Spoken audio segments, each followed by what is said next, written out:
आज के इस विश्लेषण में स्वागत है। हमारे पास है कलर्स टीवी के यूट्यूब चैनल से परिणीति धारावाहिक का एपिसोड 1157 का एक हिस्सा। और कहना पड़ेगा किरदारों की जिंदगी आना काफी उलझी हुई सी लग रही है यहाँ पे। हाँ बिल्कुल, उलझन तो है। कहानी शुरू होती है अस्पताल से। एक चेकअप हुआ है और उसके बाद परी और नीति में जबरदस्त बहस हो रही है। हाँ, नीति काफी गुस्से में है। वो साफ साफ परी पर इल्जाम लगा रही है कि तुम्हारी वजह से मुसीबतें आती हैं और उससे दूर रहने को कह रही है सीधा सीधा। हाँ, और आदित्य भी वही है। वो भी कहीं ना कहीं नीति की तरफ ही झुका हुआ लग रहा है। तो ये किरदारों के बीच का तनाव तो साफ दिख रहा है शुरू में ही। हाँ, और इसमें एक और परत है। नीति का ध्यान सिर्फ परी से लड़ने पे नहीं है। वो business woman of the year award जीतने के लिए भी पूरी कोशिश कर रही है। अच्छा। हाँ, मतलब पता चल रहा है कि वो कमेटी मेंबर्स को इम्प्रेस करने में लगी हुई है। और तो और जब वो आदित्य की तस्वीर एक बिजनेस मैगजीन के कवर पर देखती है ना, तो उसे लगता है कि ये जगह तो मेरी थी। अरे बाप रे। हाँ, तो ये सिर्फ अवार्ड की बात नहीं है। ये उसकी पहचान, उसका रुतबा और उसकी महत्वाकांक्षा से जुड़ा है। काफी गहरा मामला है। सही कहा। एक तरफ तो ये प्रोफेशनल एम्बिशन चल रहा है और दूसरी तरफ पर्सनल लाइफ में शादियों की तैयारी चल रही है। बिल्कुल।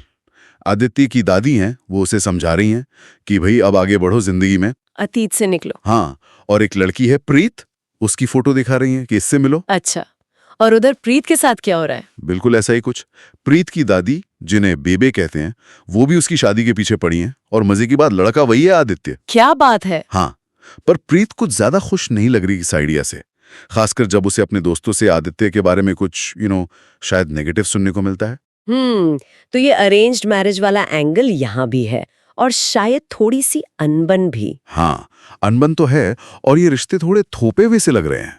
और देखिए कैसे, दोनों दादियों ने मिलके एक प्लान बना लिया है। हाँ, क्या प्लान?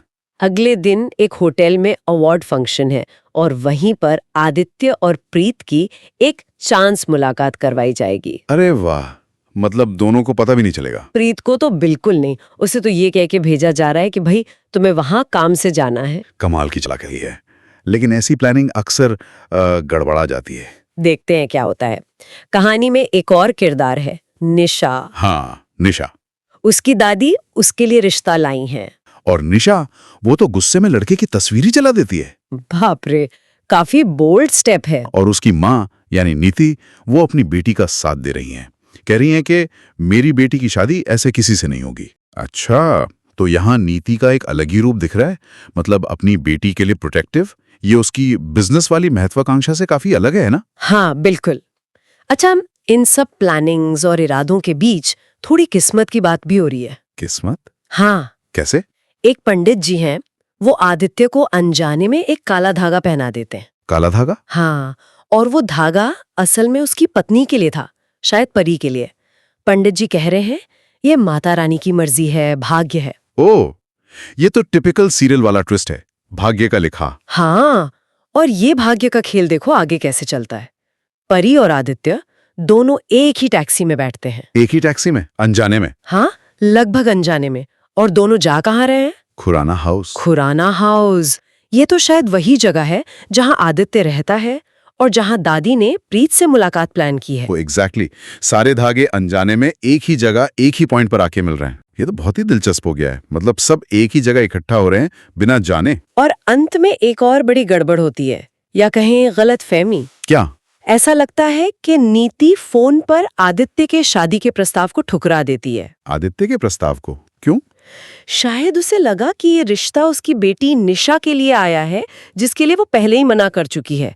नाम सुना आदित्य का और बस रिजेक्ट कर दिया। अरे, ये तो बहुत बड़ी गलतफहमी हो गई। मतलब बिना पूरी बात समझे उसने शायद पूरी कहानी का रुख ही बदल दिया। हाँ, ये दिखाता है कि कैसे अधूरी जानकारी और जल्दबाजी चीजों को कितना उलझा सकती है। बिल्कुल। तो कुल मिलाकर देखें तो इस हिस्से में गलतफहमियां हैं, छुपी हुई योजनाएं हैं, सबकी अपनी अपनी महत्वाकांक्षाएं हैं और शायद थोड़ी किस्मत भी।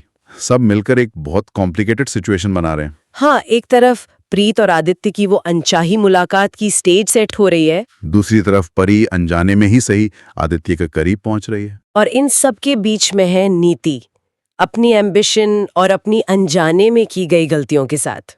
हाँ, सब कुछ उस होटल फंक्शन पर आकर टिक गया है। अगले दिन का इवेंट। तो अब सोचने वाली बात ये रह जाती है कि जब अगले दिन ये सारे किरदार अपनी अपनी उम्मीदें, अपनी गलतफहमियां, अपने आधे अधूरे सच लेकर उस होटल में मिलेंगे, टकराएंगे, तो क्या होगा? क्या होगा, कौन सा राज खुलेगा, कौन सी नई उलझन पैदा होगी, ये उलझे हुए धागे कैसे सुलझेंगे या और उलझेंगे? हाँ, ये देखना तो अब वाकई दिलचस्प होगा अगले एपिसोड में।